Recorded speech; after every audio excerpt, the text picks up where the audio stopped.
ಒಂದು ಸಣ್ಣ ಹಳ್ಳಿಯಲ್ಲಿ ಹಸುರಿನ ಹೊಲದ ನಡುವೆ ರಾಜು ಎಂಬ ಒಬ್ಬ ಬುದ್ಧಿವಂತ ಮತ್ತು ಸಂತೋಷದ ಬಾಲಕನಿದ್ದನು.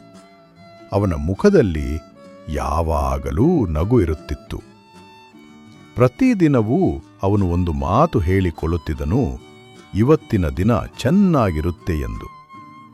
ಆದರೆ ರಾಜುವಿಗೆ ಒಂದು ದೊಡ್ಡ ಸಮಸ್ಯೆ ಇತ್ತು. ಅದೇನೆಂದರೆ ಗಣಿತ. ಅವನು ಎಷ್ಟೇ ಪ್ರಯತ್ನಿಸಿದರೂ ಲೆಕ್ಕದಲ್ಲಿ ಯಾವಾಗಲೂ ಕೆಟ್ಟ ಅಂಕವೇ ಬರುತ್ತಿತ್ತು. ಅವನ ಸ್ನೇಹಿತರು ಗೇಲಿ ಮಾಡ್ತಿದ್ದರು. ಶಿಕ್ಷಕಿಯೂ ಸಹ ಅವನಿಗೆ ಬುದ್ಧಿಮಾತು ಹೇಳುತ್ತಿದ್ದರು.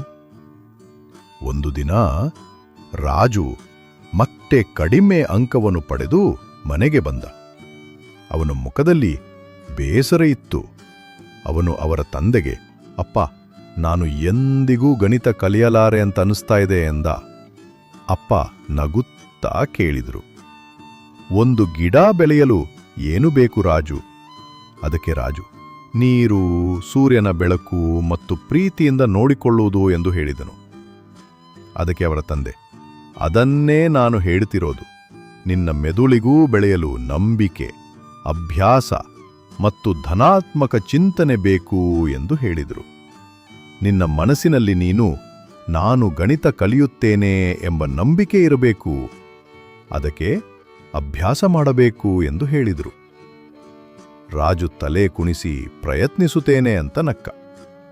ಅವನು ಪ್ರತಿದಿನ ಬೆಳಗ್ಗೆ ಕನ್ನಡಿಯ ಮುಂದೆ ನಿಂತು ಹೇಳುತ್ತಾ ಇದ್ದನು, ನಾನು ಗಣಿತ ಕಲಿಯುತ್ತೇನೆ, ನಾನು ಬುದ್ಧಿವಂತ, ನಾನು ಶಕ್ತಿಶಾಲಿ ಎಂದು.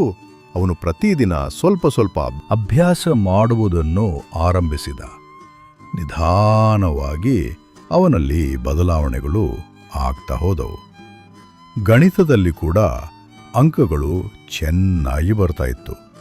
ಶಿಕ್ಷಕಿ ಕೂಡ ಇದನ್ನು ನೋಡಿ ಸಂತೋಷಪಟ್ಟರು.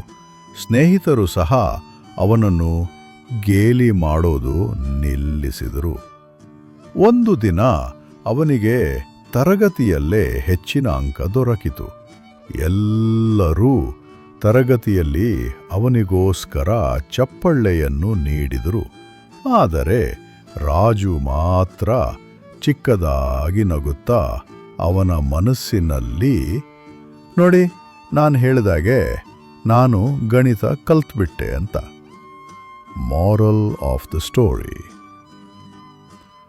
ಧನಾತ್ಮಕ ಚಿಂತನೆ ನಮ್ಮ ದುರ್ಬಲತೆಯನ್ನೇ ಶಕ್ತಿಯನ್ನಾಗಿ ಮಾಡಬಲ್ಲದು.